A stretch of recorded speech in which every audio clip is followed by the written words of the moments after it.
It's like the in a medical world, it'd be like the equivalent of surgery, like going into the hospital to get something taken care of in the hospital. Whereas outpatient, there's a lot of outpatient options as well. An outpatient, you don't stay overnight, but you could stay there. You can attend for various levels of stay. And in addiction, the most two common are just regular they call traditional outpatient, which is usually coming in once or twice a week for an hour or so at a time. A group, it could be an individual therapy session, could be a family session, any combination thereabouts. And then what's called intensive outpatient, which is 9 hours of treatment a week, which is usually 3 group sessions 3 times a week for a total of 9 hours. There's other levels of care, but that covers the vast majority of treatment options out there.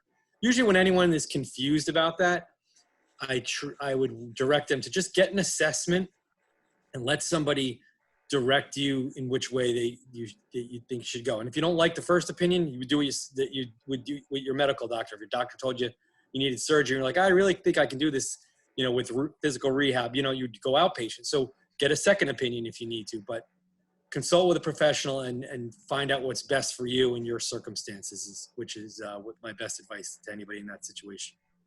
No, that's great. And that was going to be our second question, is to how do you determine what your appropriate level of care is? I mean, I think you did answer that. I don't know if you have any other advice in terms of that and looking at the different levels and what's right for that individual person. Yeah, you have to be careful. I tell this to everyone about people that sometimes have an agenda. So like you would the same way with if you were having someone to come out to fix your house. You can have a plumber come out and say, oh, look at it and be like, oh, you need the whole thing redone, and that's going to be $38,000. He might be just trying to make money, whereas you might have the second plumber and go, no, you just need to fix a few of these pipes here for, a tenth of that price. So you have to watch out for that. You can, so that therefore a second opinion can be sometimes, especially when you really get that feeling like, oh, I wasn't expecting that. This person told me I need to go away for 90 days. So be mindful of that.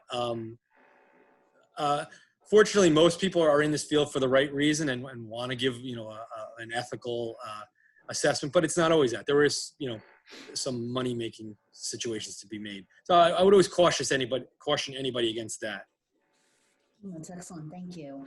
To go a little deeper into when a person does start to get treatment, what basically occurs at an intake appointment, say their first appointment? What is usually the protocol? And I know it could be different based on the different levels of treatment, but what would be a general type of intake? Well, an intake, so most agencies are somewhat affiliated with some form of government in some way. So with that, there is usually a little bit of paperwork, sometimes more than a little bit. I mean, I know at CPC, we have county, state, and federal funding. And we do get our fair share of paperwork. So you got to fill out some forms, kind of like you would do anything, though. You're enrolling pretty much in anything. There's going to be some forms involved. But then the clinical piece involves seeing the therapist. The therapist can hopefully involve your family if you want. It's better to have family. And you don't have to do the whole thing with your family. You can do some with, some without, kind of mix and match, whatever you're comfortable with. But sometimes getting the family, the wife, the husband, the girlfriend, whatever, the brother, sister involved really adds more perspective on things. But you can do it alone too, whatever works for you. But really, it should be. Agencies are supposed to be client-centered, so they're supposed to meet you where you're at if you're the person seeking help, and look at your situation as unique as opposed to like a cookie-cutter situation. Like this is what we do, and forcing the round peg into the square hole. So people should be ready to, at any agency that you're going to go, to work with your situation. You might have young children at home that need to be taken care of. You might have a job that you can't get away from. You might have no insurance. There's a million things. So the intake should be, whoever's doing it should be ready to work with your situation and get you into the best possible situation for you based on your circumstances. And also, financially as well. You don't want to break the bank. And I hate those sob stories about people that, have shelled out all this money and then didn't get the results they wanted to. So, there's plenty of places with grant funding that take insurance that you can get a reasonable treatment for an affordable price. Thank you for that But overview. Is there something else you wanted to add? yeah, and the other thing is, addiction doesn't exist in a vacuum.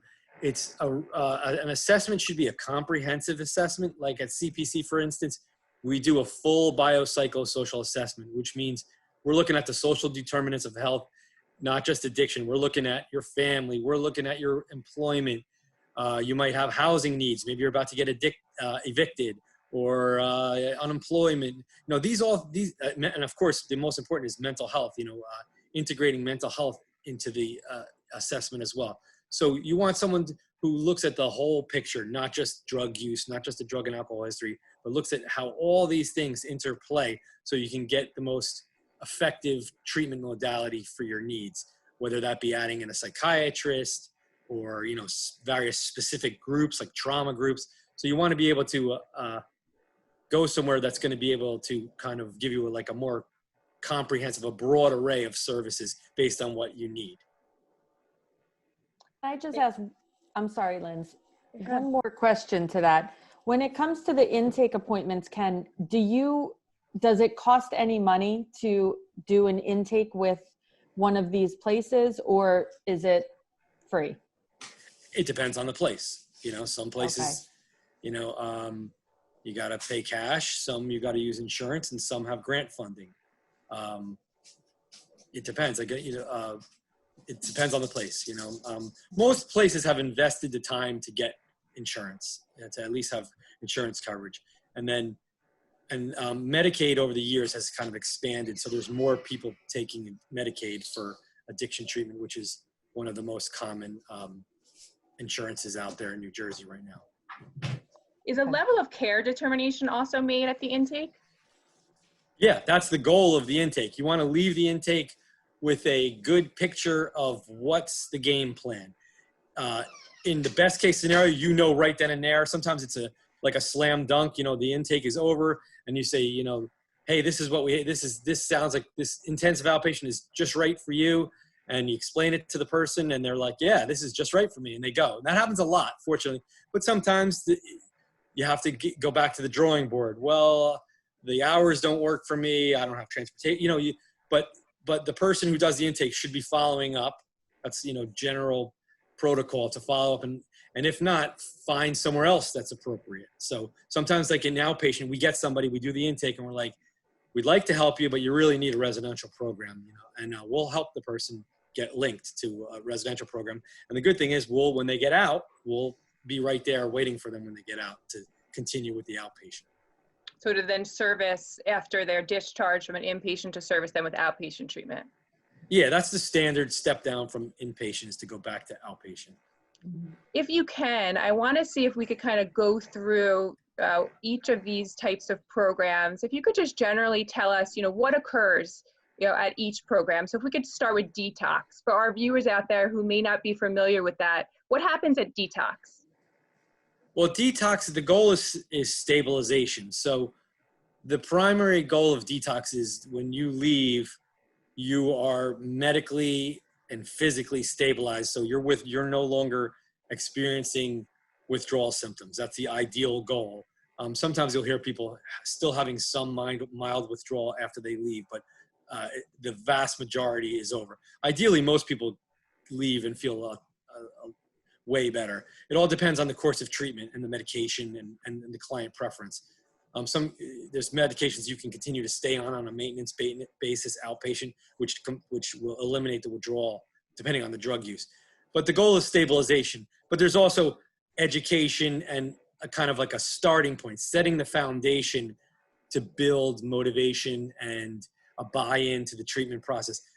You know, if you talk to anybody at Detox, you know, clients come in pretty beat down by the world by that point. In Detox, they've been using pretty heavy. They've been on a run. All kinds of consequences have piled up. So there's not a whole lot of therapy that goes on in Detox, but it's more of a like educate and motivate and point in the right direction. And then in the follow-up, that's where the more of the deeper therapy starts. What would you say to those people who believe they could detox on their own? I would say it's It's a dangerous move. I mean, you're better off getting professional help because there are risks involved with that move, especially with certain drugs. I mean, when you're talking about alcohol or benzodiazepines, which is like drugs like Xanax, Valium, there's actually a potentially fatal seizures situation that can happen even weeks after your last dose. So it's better, definitely with those, to get the professional. Opioids, people try to do it on their own. We're having a lot of success with outpatient detox for opioids. It's also available for alcohol as well, but there's not as many medications available for alcohol right now as there are for opioids. So people do detox outpatient as well. But I would definitely, at a minimum, get that assessment, and I'd recommend, doing it the safe way. The general rule in life: safety first. So I think it's best bet to try to get, because if you fail, it could be. There could be lethal consequences. Yeah, and you could really regret the decision, or if you get sick or whatever, you might have another condition going on medically, so. And then you had talked about both outpatient and inpatient treatment. So if we could break that down, we could start with inpatient if you want. What happens, typically at a short-term inpatient versus a long-term? Well, I've been an outpatient for the past 25 years, but I've sent plenty of people to inpatient. But from what I know about a short-term inpatient, it's an extension. It's building that foundation, getting the person linked. When that person leaves, they should have a good foundation of what recovery is, what it entails, coping skills, relapse prevention skills, what supports are out there, and how to deal with high-risk situations and triggers, and also a basic understanding of what's going on with any co-occurring mental health issues, whether it's depression, anxiety, bipolar. So a lot of times they start clients on who are appropriate for medication in inpatient. So that, it's like building a strong foundation so that person, when they go out into outpatient, they're ready. They're ready to stand on their own, and kind of prevent relapse and engage in an outpatient program without continually going into a crisis.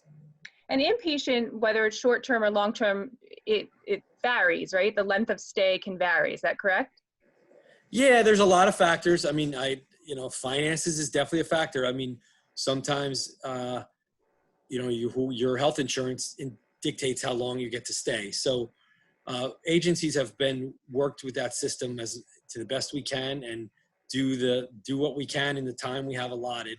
And I know everybody tries to get the length of stay that's appropriate, and do the best we can with what's available. So, in the long term, obviously, you get to do a lot more longer term recovery type things. You really when you get a few months under your belt, you can start getting into deeper issues, and really get into like more of the trauma and the deeper mental health stuff, and different things that may be kind of triggering the addiction. So you can get a little farther with that in a long-term residential program. So a short term, it's more like weeks to a month, and then long term it would be considered a few months, 4 to 6 months. Is that right? Yeah, that's pretty much it. Yeah, sometimes 3 months, depends. Yeah. And you were telling us that you've been in outpatient, you said, for 25 years. So talk to us about intensive outpatient and outpatient generally, what occurs at each and the length of each program, if you can. Yeah, so we like to say it's client driven. So I'm going to give average numbers of length of stay. Like, let's start with intensive outpatient. It's on average 12 to 16 weeks. I've seen people complete faster, and I've seen people stay longer. But that's like the kind of the mean, most people fall within that 3 to 4 month range. And obviously there can be a step down in frequency in that time period. So in an intensive outpatient, it's a lot of group therapy, and the group therapy in a good program should vary. It shouldn't just be addiction. Throwing in mental health, bringing in different guest speakers. Like at CPC, for instance, we have recovery supports come in. We have 12-step meetings come in. We have people from our supported employment programs come in. We even have medical personnel come in. We have the Narcan people. So they're getting a wide variety of topics so that the client doesn't just know about staying sober. They know about managing anxiety, dealing with stress, dealing with depression, dealing with mood swings. And people are ready for all those things because it all adds up. Recovery is about a holistic approach. We even have yoga in our IOP as well, to try to bring as many different angles that we can to prepare people as adequately as possible, so that one day they can deal with function with just community supports without relapsing. That was great. Thank you. And then also, while an individual is in treatment, they may attend individual, group, or possibly family sessions. Can you tell us a little more about those? Yeah. So even in IOP, we include individual, we include family treatment as well. All studies show family involvement is one of the most powerful indicators for success. People that, sometimes clients are resistant. I don't want my family to be part of this. They feel like they're going to get into arguments or whatever, but I encourage it constantly. In fact, the whole team under me and my boss over me, where we push family involvement constantly. Don't just ask once and drop it. Keep asking. Let's get that family. And family can be anything. Family can be your next door neighbor, anybody that's there to support you. That helps. And also individual therapy. There's a lot of things that are better dealt with one-on-one. Some things, group is very, very powerful. It's one of the most powerful things when it's going the way it should be. But some people are more comfortable in individual, so you can get into a little more in depth with the mental health on a one-on-one personal basis with individual therapy as well. So we make sure to include that in both outpatient and intensive outpatient, which is IOP. Wow, that's great stuff. And I agree with you. The family is so important. We definitely see that. You referenced a little bit the co-occurring disorders where it's both mental health and addiction. And I know you spoke a little bit about some of the services, but what types of services are available for people that specifically have a co-occurring disorder? Well, like we said, individual therapy, sometimes you need a specific therapist trained in a certain modality or a certain, who has an expertise in an area like trauma, or being an abuse victim, or a certain disorder, and also being able to access to psychiatrists and APNs who can prescribe, who are basically the equivalent of psychiatrists. So having that medication option, and also having medication-assisted treatment, which is medication specific for substance use, drugs like buprenorphine, which is commonly known as Suboxone, which can help people with cravings and withdrawal. So offering like a wide range of services like that really can help someone with those multifaceted issues.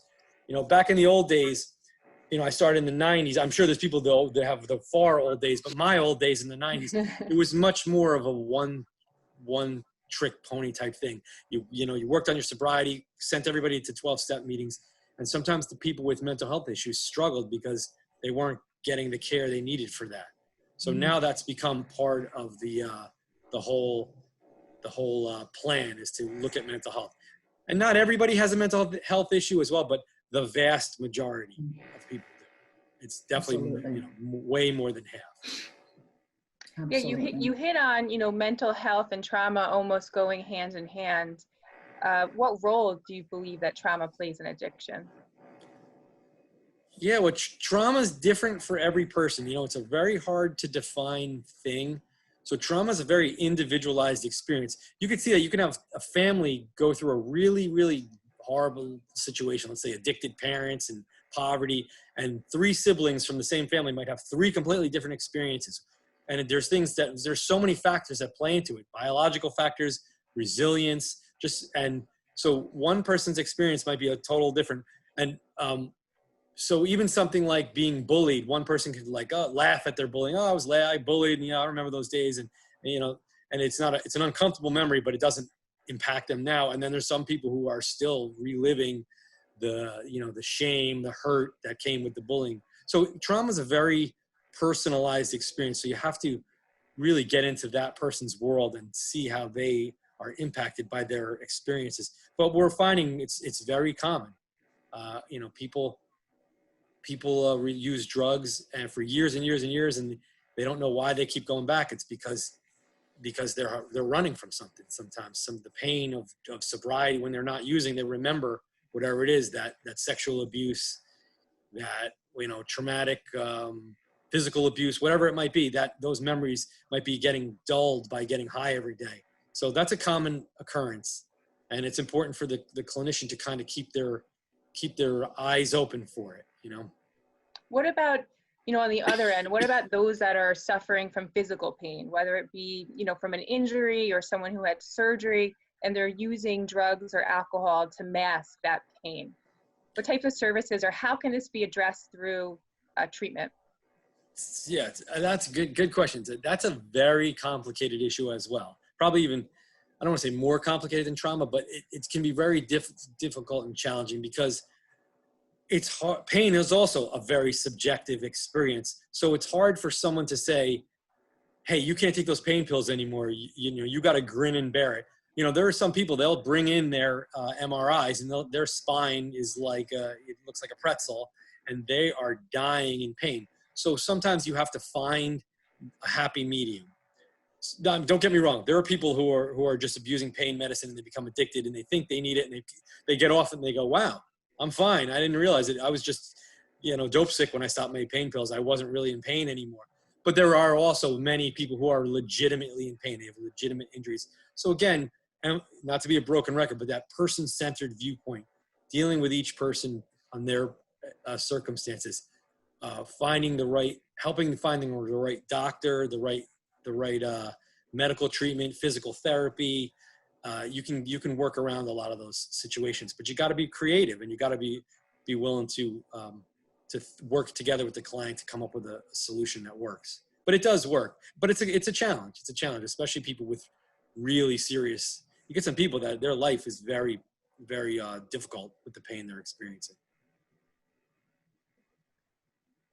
Ken, so talk to us now about discharge. I understand discharge could happen at several different points in treatment. What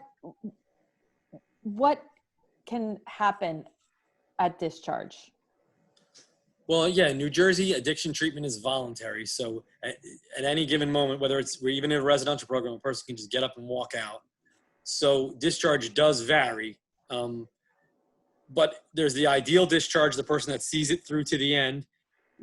In the ideal discharge scenario, that person is leaving with a game plan that they can work with and stay in a strength-based, viable, supportive environment for the rest, you know, hopefully for the rest of their lives, whether that be through 12-step communities, whether through smart recovery or using recovery coaches. That's something that's grown really big. We've been working a lot with recovery coach programs like RAFs. Some people say they don't want to do meetings, but that recovery coach is a good interim solution. So something, having somebody to turn to. So it's not always going to be easy. Fortunately, it usually gets easier with time, but there's going to be ups and downs. Just, we all know, even if you're not an addict, life has ups and downs. So to have a support system in place, whatever that may be, whether it's church or your family or any combination thereof, of people that you can turn to, that you can talk about your addiction and your mental health, or both, hopefully, and they can say, look, I think you need to go back to outpatient or inpatient, and somebody to kind of help get your thoughts together before things get out of hand. That's critical. So that's what we want. We want a plan in place. Okay. To the best of our ability. And what if someone is unsuccessfully discharged from the program? May they need a higher level of care? What then happens? Yeah, that happens as well. The usual game plan with an outpatient is, just because you send somebody to a higher level of care doesn't mean we're giving up on you. We if it's 30 days or less, we keep the case open. We're waiting for you when you get back, and then even if it's longer term, we just reopen it when you get back. But the outpatient treatment provider should see it through to the end until you get that, they call that warm handoff, where you are in someone else's care and in that bed, ready, or, you know, walking into that door. Then you can detach. But even then, to sometimes stay in touch for a couple of weeks just to kind of smooth the process over, because we want that transition to be as smooth as possible.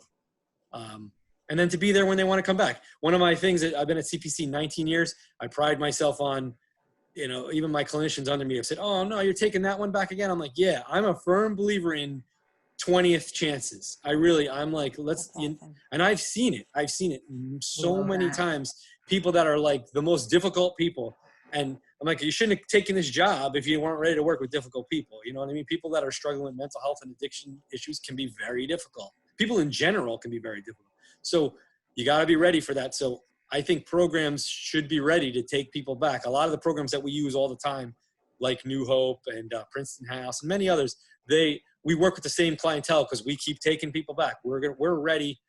We want to keep people alive, and we want to help people get better. So if that takes a few times through the system, why not? Let's just keep it going till it gets right. Because when it does finally click, it's miraculous, and you never know when that's going to happen. Sometimes it happens when you least expect it, and that's why we're in this job. We want people to get better.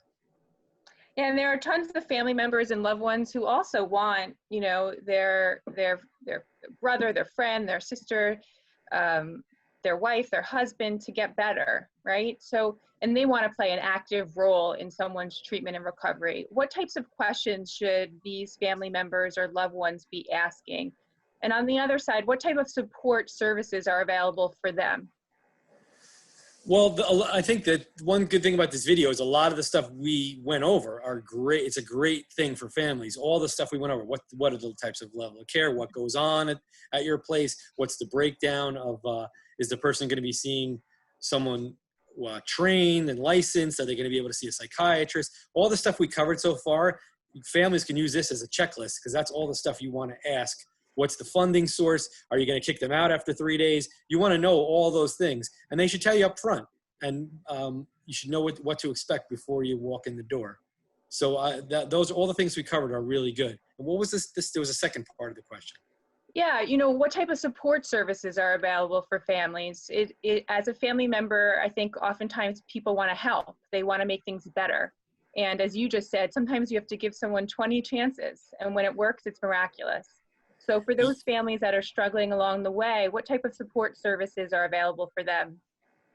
Well, one thing I always try to frame with families, you know, addiction there's so much stigma attached to addiction, and it gets such a bad rap.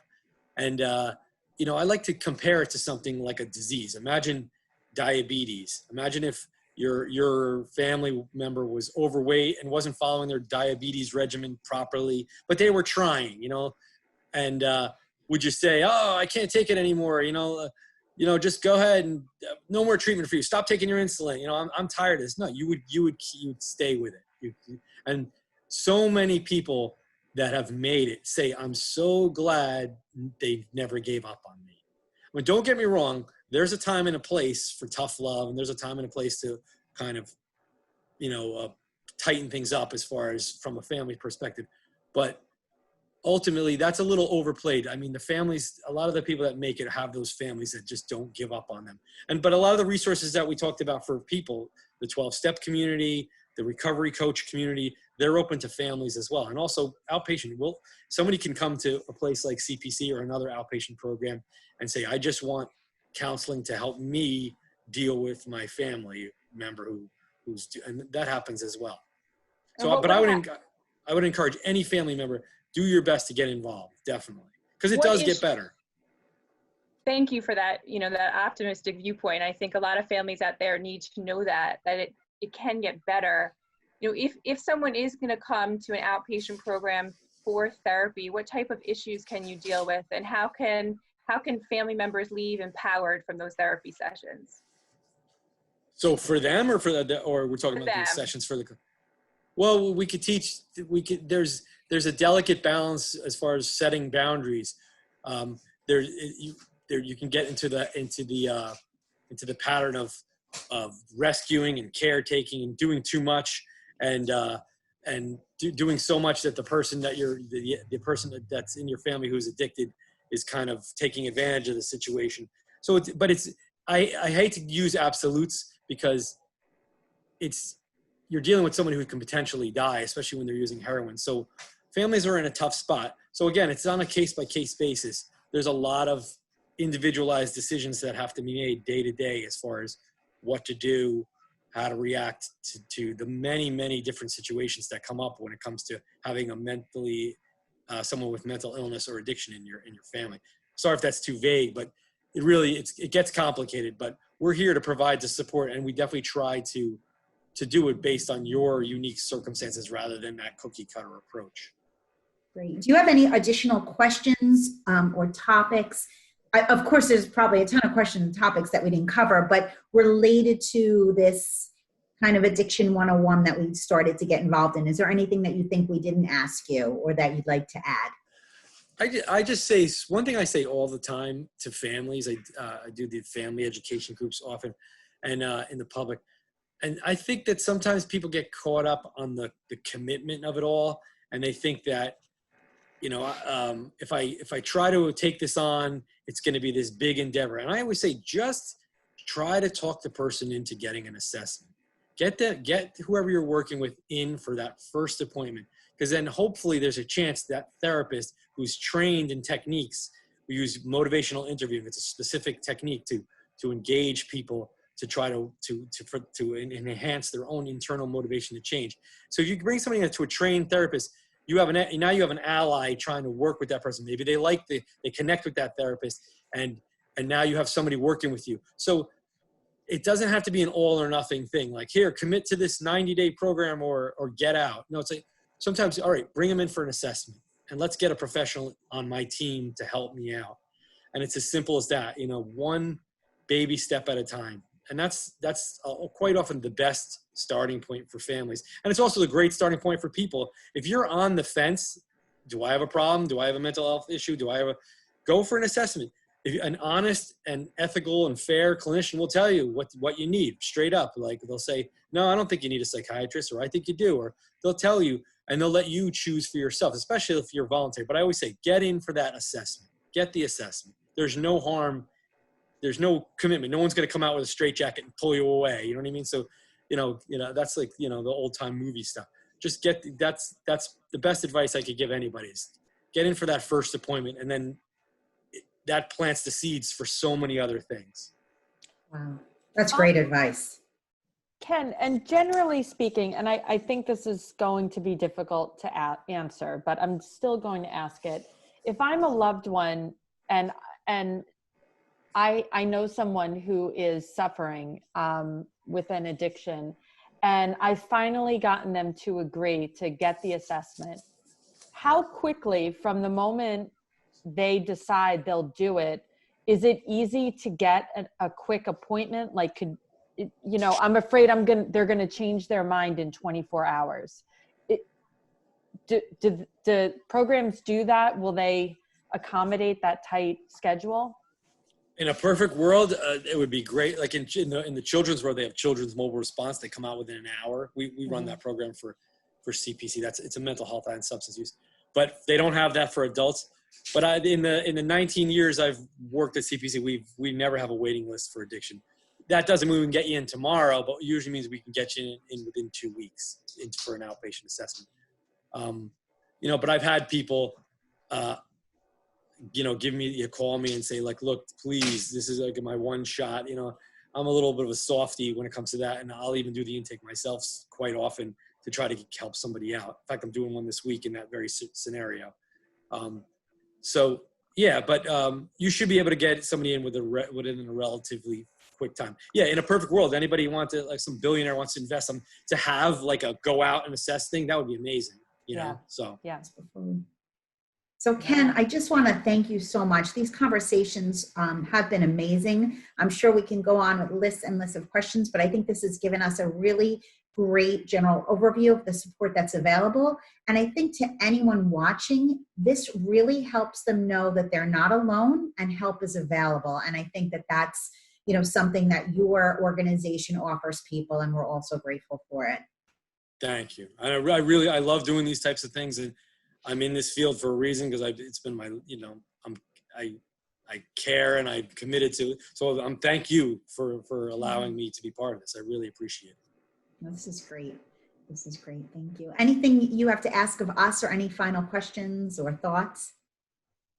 Thank you guys. I know you guys are all doing, your roles are vitally important in this. And it takes a village, you know, and all the different levels of care, working together as a team and working with the legal system. And as we work together, communicate, that's what makes this work.